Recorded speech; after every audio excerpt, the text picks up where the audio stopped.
오늘 우리에게 주시는 하나님의 말씀은 로마서 10장 9절에서 15절까지의 말씀입니다.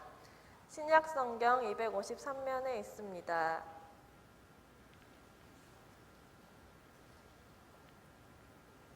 다 찾으신 줄 알고 제가 봉독하겠습니다. 내가 만일 내 입으로 예수를 주로 시인하며 또 하나님께서 그를 죽은 자 가운데서 살리신 것을 내 마음에 믿으면 구원을 받으리라. 사람이 마음으로 믿어 의에 이르고 입으로 시인하여 구원에 이르느니라. 성경에 이르되 누구든지 그를 믿는 자는 부끄러움을 당하지 아니하리라 하니 유대인이나 헬라인이나 차별이 없음이라. 한 분이신 주께서 모든 사람의 주가 되사 그를 부르는 모든 사람에게 부요하시도다. 누구든지 주의 이름을 부르는 자는 구원을 받으리라. 그런즉 그들이 믿지 아니하는 이를 어찌 부르리요? 듣지도 못한 이를 어찌 믿으리요? 전파하는 자가 없이 어찌 들으리요? 보내심을 받지 아니하였으면 어찌 전파하리요? 기록된 바 아름답도다. 좋은 소식을 전하는 자들의 발이여함과 같으니라. 아멘. 삼국유사 속에 등장하는 임금님기는 당나귀 귀라고 하는 설화, 여러분 아시지요? 신라 48대 임금인 경문왕 귀가 어느 날 갑자기 당나귀 귀처럼 크게 늘어진 겁니다. 왕은 황망해서 왕관 속에 귀를 숨겨서 아무도 이 사실을 알지 못했지만 왕관을 만드는 복두장인은 그 사실을 알고 있었던 것이죠. 평생의 이 비밀을 잘 지켜오던 복두장인은 입이 간지러워서 더 이상 견딜 수가 없어서 도림사의 대나무 숲에 들어가서 이렇게 외쳤다는 거죠. 임금님 귀는 당나귀 귀라고요. 자, 그 후에 바람이 불게 되어지면 대나무 숲에서 임금님 귀는 당나귀 귀, 임금님 귀는 당나귀 귀라고 하는 소리가 들려왔고요. 경문왕은 이 괴이한 일이 일어나는 대숲의 대나무를 모조리 베어버리고 거기에다 산수유를 심었다라고 하는 것입니다. 여러분, 심리학자들의 말에 의하면요, 이 두뇌가 가장 통제하기 힘든 것이 혀라고 하는 겁니다. 새로운 것을 혼자 간직한다라고 하는 얘기는 이 뇌에게 있어서 커다란 짐이고 스트레스가 되는 것이다라고 심리학자들의 공통된 견해입니다.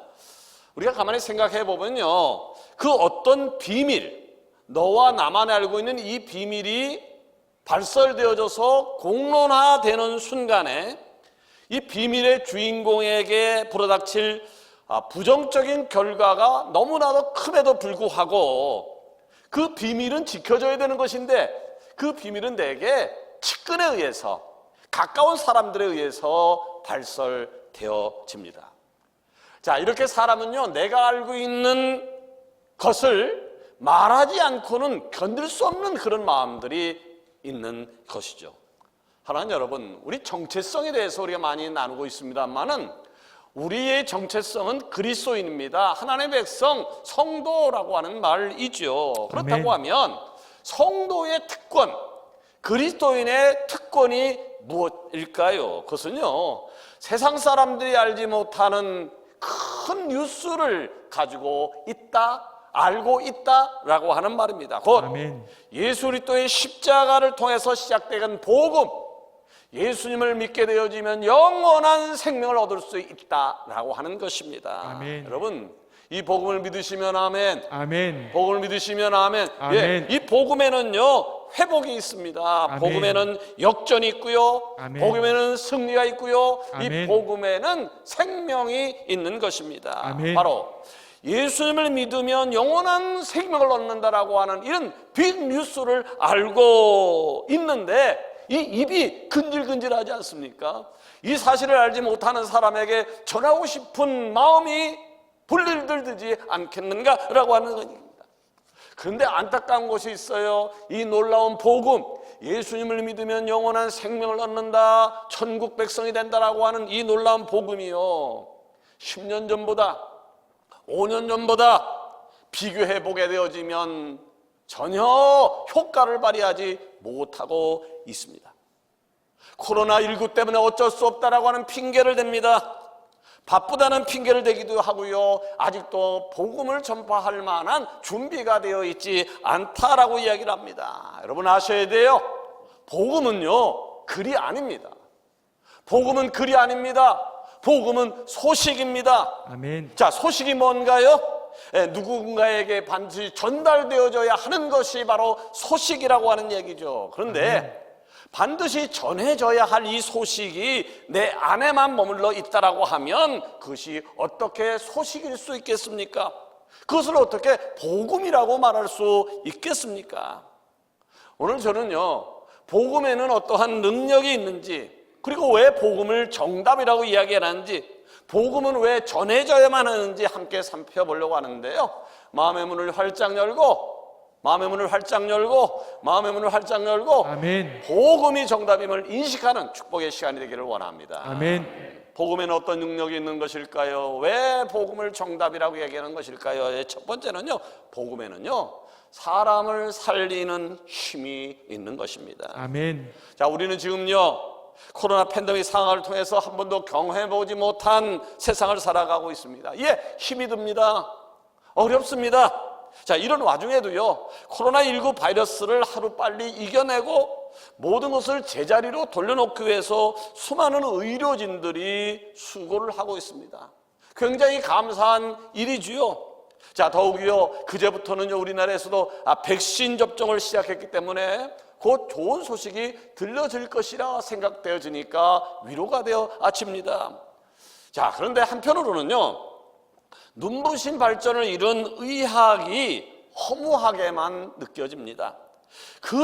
아주 그 작은 바이러스 하나를 이겨내기 위해서 수많은 사람들이 투입되어졌고요, 수많은 비용이 들어갔습니다. 자, 그럼에도 불구하고 완벽에 가까운 백신을 만드는 것은 영원한 일 같습니다. 자, 그럴 것이요, 이 바이러스들이 가만히 있으면 되어지는데 변이가 되어지는 것이죠. 이에 거기에 맞는 백신을 추가로 개발해야 되고요, 아직도 밝혀지지 않은 부작용들까지 생각하게 되어지면 많은 위험 요소들이 존재하고 풀어야 할 숙제들이 많이 남아 있습니다. 자, 그런데 우리가 분명히 알아야 될 것이 있는데, 예수님께서 우리에게 십자가를 통해서 허락하신 복음은요, 그 자체가 완전하다라고 하는 얘기예요. 아멘. 흠이 없다라고 하는 말입니다. 아멘. 여러분, 예수님을 통해서 시작된 복음은요, 2000년 전 상태 그대로예요. 아멘. 2000년 전 상태 그대로이지만 여전히 오늘도 우리를 살리는 능력이 있음을 믿으시기를 바랍니다. 아멘. 자, 그런데 그 어마어마한 능력을 가진 복음을 통해서 생명을 얻기 위해서 우리가 지불해야 될 것이 무엇인가? 생명을 얻는 것을 위해서 내가 지불해야 될 것이 무엇인가? 지불해야 될 것이 분명히 있어요. 그래야 생명을 얻을 수 있습니다. 영원한 생명을 보장받을 수 있습니다. 그 답이 9절에 나와 있는데, 거기 보니까 내가 만일 내 입으로 예수를 주로 시인하며 또 하나님께서 그를 죽은 자 가운데서 살린 것을 내 마음에 믿으면 구원을 아멘. 받으리라. 아멘. 사람이 마음으로 믿어 의에 이르고 입으로 시인하여 구원에 이르느니라. 아멘. 여기 놀라운 얘기를 기록하고 있어요. 자, 구원이라고 하는 게 얼마나 귀한지 아시잖아요. 구원이라고 하는 게 얼마나 놀라운 것인데, 근데 이 구원을 받는 방법은 두 가지가 있다는 거예요. 하나는 예수님이 나의 주인임을 인정하는 거예요. 아멘. 예수님이 나의 주인임을 인정하는 것이고, 또 하나는 마음으로 아멘하고 마음속에서 아멘하고 받아들이는 거예요. 아멘. 그러니까 구원이라고 하는 축복을 얻는 것은 너무 쉬운 방법이에요. 너무 간단한 거예요. 시인하고 믿기만 하면, 아멘. 시인하고 믿기만 하면 아멘. 구원을 얻게 되어지는 것이죠. 아멘. 자, 그런데 우리는 이 구원이라고 하는 축복을 너무나 값없이 받다 보니까 이 귀한 복음을 하찮게 여겨요. 아주 가치 없는 것으로 생각합니다. 자, 감사할 줄 모릅니다. 그러나 기억하십시오. 우리를 살리기 위해서는요, 하나님께서 독생자 아들을 잃으셔야 했어요. 예수님은 하나님의 아들이시지만 이 땅에 인간의 몸으로 오셔서 십자가를 지셔야 했습니다. 아멘. 여러분, 이 구원이 값없이 받았다고 해서 복음이 값싼 것이 아닙니다. 이 복음이 하찮은 것이 아닙니다. 아멘. 자, 그 어떤 것 가지고로도 십자가의 그 길을 지불할 수 없었기 때문에 예수님께서 죽음으로 탕감해 주신 것이죠. 아멘. 복음이 정답임을 깨닫고요, 아멘. 예수님을 나의 구주로 믿고 아멘. 입으로 시인하여 영생의 축복을 누리는 서강의 지체가 되기를 원합니다. 아멘. 자, 두 번째로 복음이 정답인데요, 복음이 정답인 이유가 뭘까요? 예, 복음은요, 누구에게나 공평하고 동일하게 적용되기 때문이다라고 하는 것입니다. 아멘. 복음을 노래하는 작가 송명희 씨를 아십니까? 예, 그녀는요, 태어날 때부터 의사의 부주의로 뇌에 심각한 손상을 입어서 중증 내성마비 환자가 되었습니다. 참 안타깝게 태어났죠. 근데 이 아버지는요, 안타깝게도 또 술과 담배로 찌든 삶을 살았고요, 그 어머니는 생활이 어렵다고 해서 그녀를 돌보지도 않았습니다. 자, 그녀가요, 어린 시절을 회상하면서 남긴 글이 우리 마음을 아프게 해요. 거기 보니 이런 얘기를 하고 있어요. 나는 7살까지도 누워만 있다가 누군가 업으면 머리가 등 뒤로 꼬꾸라져 허리가 빠지고 목이 꺾여서 참을 수 없는 고통을 느꼈다. 저는 이 글 속에서 얼마나 힘들게 살았을까, 어린 시절에 얼마나 힘들게 살았을까라고 하는 것을 느껴집니다. 자, 그렇게 힘들게 살던 이 송명희가 16살이 되던 어느 해에 어느 날 우연히 교회에서 진행하는 부흥회에 참석을 하게 됩니다. 부흥회에 참석했던 그녀는 거기서 복음이 뭔가라고 하는 것을 느끼게 돼요. 복음이 자신을 처음 비쳤을 때 그는 부끄러워서 견딜 수가 없었다는 거예요. 그녀가 복음 앞에 부끄러웠던 것은요, 온전하지 않은 자신의 육신 때문이 아니었습니다. 그저 자신 안에 가득 차 있는 죄가 보였다는 거죠. 내 안에 어떤 죄가 있었는지 보였다는 거죠. 그 죄가 부끄러워서 견딜 수 없었다는 거죠. 그녀는 자기의 죄에 대해서 회개했고 자신을 만나달라고 하나님 앞에 간절히 기도했다는 겁니다. 결국 하나님은 그 시간에 그녀를 만나주셨고요, 그녀에게 감동을 주셔서 펜을 들게 하셨습니다. 그녀의 인생이 달라지는 순간이 되어진 것이죠. 자, 이 송명희 씨가 쓴 가장 유명한 글 많이 있습니다만은 너무나도 잘 알고 있는 나라고 하는 찬양시입니다. 나 가진 재물 없으나, 나 남이 가진 지식 없으나, 나 남에게 있는 건강 있지 않으나, 나 남이 없는 것 있으니, 나 남이 못 본 것을 보았고, 나 남이 듣지 못한 음성 들었고, 나 남이 받지 못한 사랑받았고, 나 남이 모르는 것 깨달았네. 공평하신 하나님이 남이 가진 것 나 없지만 공평하신 하나님이 남이 없는 것 갖게 하셨네. 아멘. 얼마나 아름다운 고백인지요. 그녀는요, 25권의 책을 썼고요, 100곡이 넘는 시를 썼고요, 이 교회 저 교회를 다니면서 1000곳이 넘는 곳에 가서 자기의 삶을 간증을 했습니다. 지난주에도 살펴봤습니다만은 세상 모든 사람들에게 동일한 마음이 있다면 어떻게 하면 이 땅을 살 때 행복하게 살까, 기쁘게 살까라고 하는 것이고, 그런데 세상이 그렇게 호락호락한가요? 내가 기쁘게 살고 싶다고, 행복하게 살고 싶다고 그렇게 되어지는 것입니까? 특히나 요즘 같은 세상 속에서 어떻게 기쁨과 행복이 넘칠 수 있을까요? 예, 물론 저마다 노력하며 살면서 이것이 행복이구나, 이것이 기쁨이구나, 잠깐은 아마 느낄 수 있을 겁니다. 그러나 어떤 세상적인 노력으로 얻어낸 기쁨과 행복이 얼마나 오래 가겠는가라고 하는 문제죠. 그 중에는요, 더러 나는 행복한 인생을 살고 있다라고 말하는 사람들이 자신의 행복의 비결을 공유하기 위해서 책을 통해서 아니면 방송에서 이렇게 이야기를 합니다. 그런데 저들이 내가 이렇게 행복하게 산다, 이렇게 행복하다, 이렇게 기쁘다라고 이야기하는 것들을, 그 비결들이 우리 삶에, 내 삶에 적용했을 때 그대로 되어집니까? 그 사람을 따라 했다고 해서 내가 행복해지는 것입니까? 동일한 비결을 가지고 살아도 동일한 결과를 내기가 어렵습니다. 여러분, 우리가 정답 얘기를 계속하고 있습니다만은 정답이라고 하는 것은요, 누구에게나 똑같이 적용되어져야 정답입니다. 누구에게나 아멘. 똑같이 혜택이 있어야 정답입니다. 아멘. 자, 그런데 세상의 어떠한 가치, 가령 우리가 좋아하는 돈이나 명예나 권력이나 인맥, 자기 성찰, 이런 것들이 모든 이들에게 똑같이 적용되지는 않습니다. 왜냐하면 세상의 가치라고 하는 것은요, 어떤 사람에게는 그 가치가 기쁨이 될 수 있지만 어떤 사람에게는 그 가치가 고통을 주기도 하기 때문입니다. 또 이 잠깐 느끼는 기쁨과 행복이 얼마나 갈 수 있는가?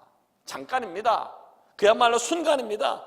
결국 세상의 가치들은 정답이 아니다 라고 하는 말이 되어지는 것이죠. 자, 그런데요, 세상의 모든 사람들에게 동일한 결과를 내어주는 가치가 존재합니다. 세상 모든 사람들에게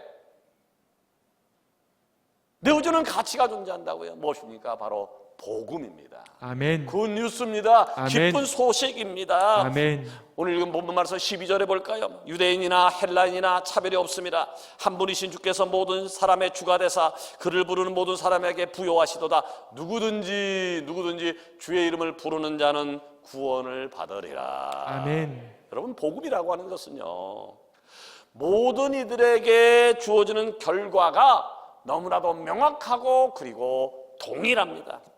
남자, 여자, 노인, 어린이, 가난한 자, 부요한 자, 건강한 자, 연약한 자, 그리고 어떠한 성품을 가졌더라 할지라도요, 복음을 접하는 순간이에요.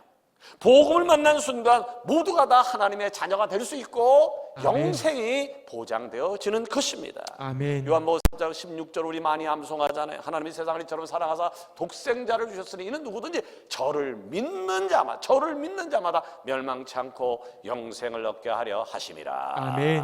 여러분, 예수님께서는요, 십자가에 달려 죽으셨다가 3일 만에 다시 살아나심으로 인해서 죄와 사망의 권세를 이기셨습니다. 아멘. 그리고 이 주님의 소식을 믿는 모든 이들에게, 주님의 십자가 사건을 믿는 모든 이들에게 하나님의 자녀가 되는 권세와 영광과 기쁨을 허락을 해 주신 것입니다. 바라기는 아멘.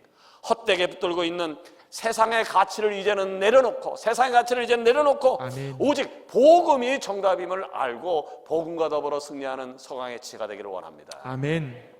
마지막으로 복음을 품고 있는 우리의 정답된 인생은 무엇일까요? 우리의 정답된 인생은 무엇일까요? 예, 복음을 전하는 자가 되어야 되겠다. 아멘. 네? 복음을 전하는 자가 되어야 되겠다.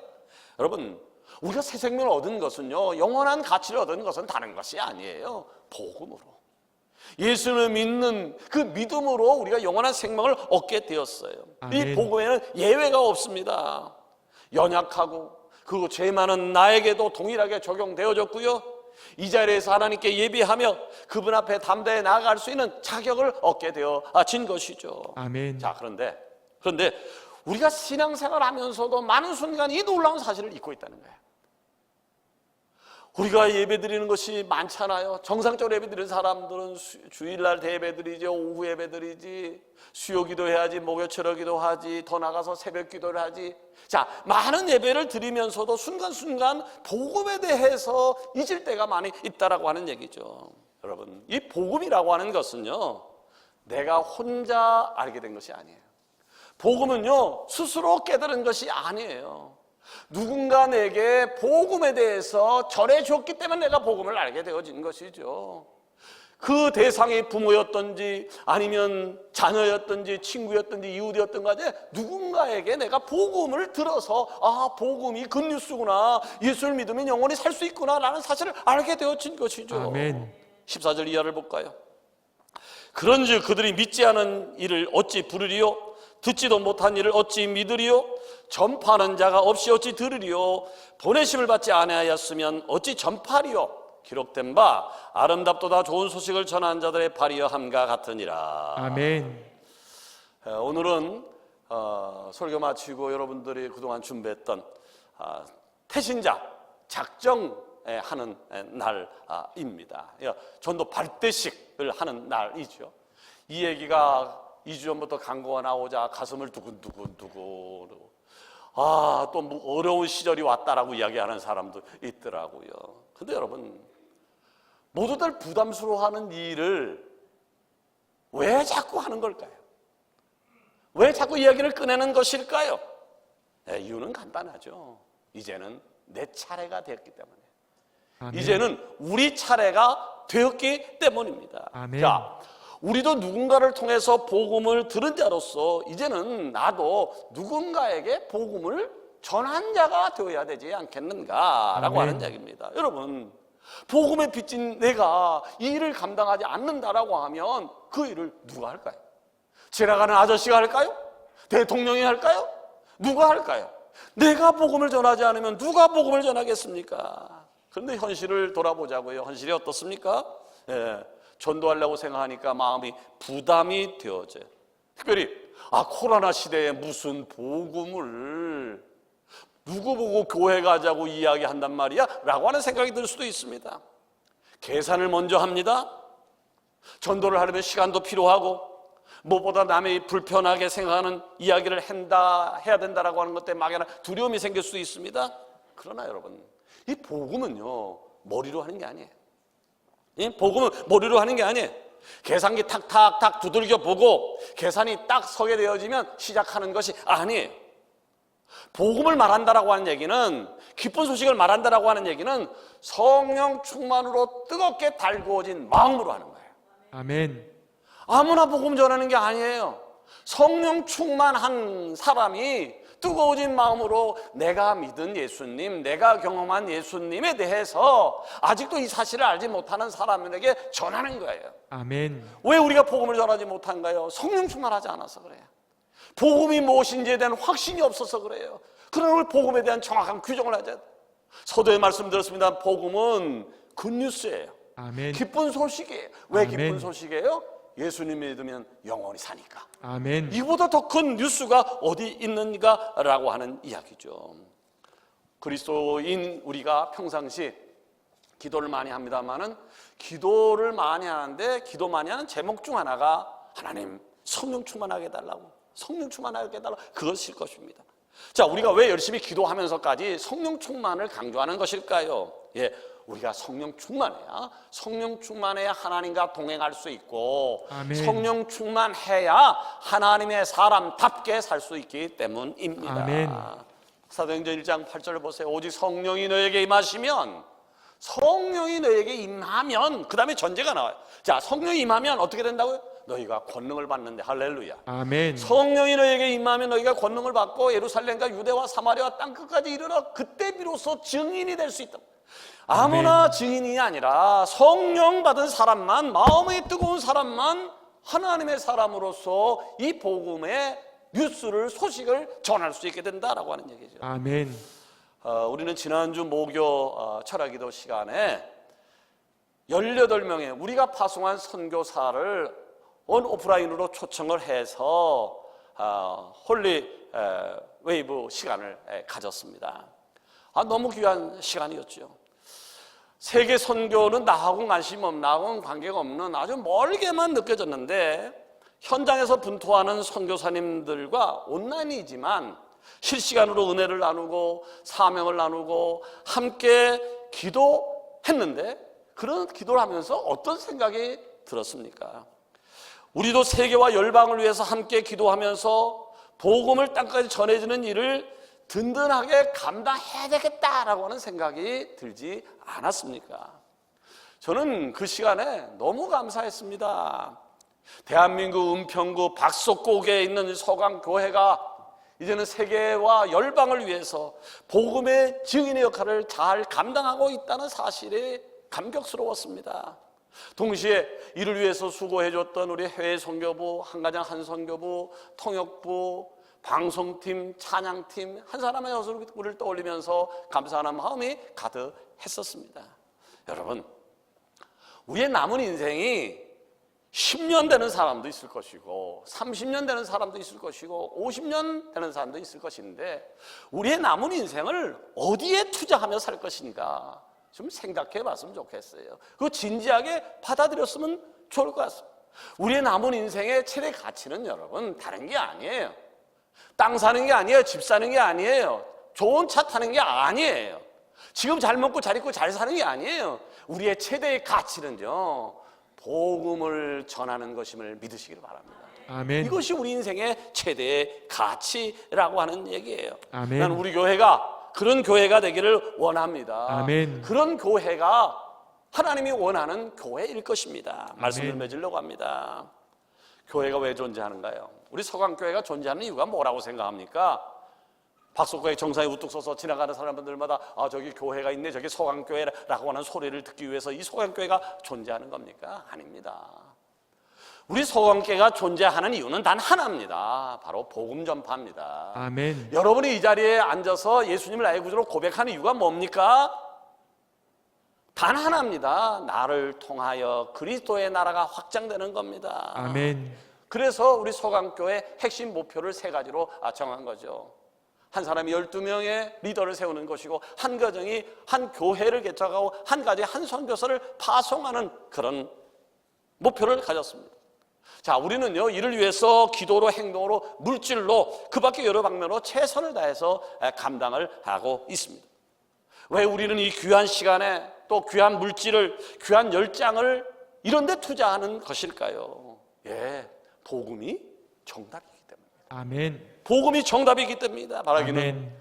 주님 오시는 그날까지 복음의 일꾼이 되어서 하나님 나라를 위해서 귀하게 쓰임받는 복음이 정답임을 아는 우리 서강의 지체가 되어지기를 주의 이름으로 축원합니다.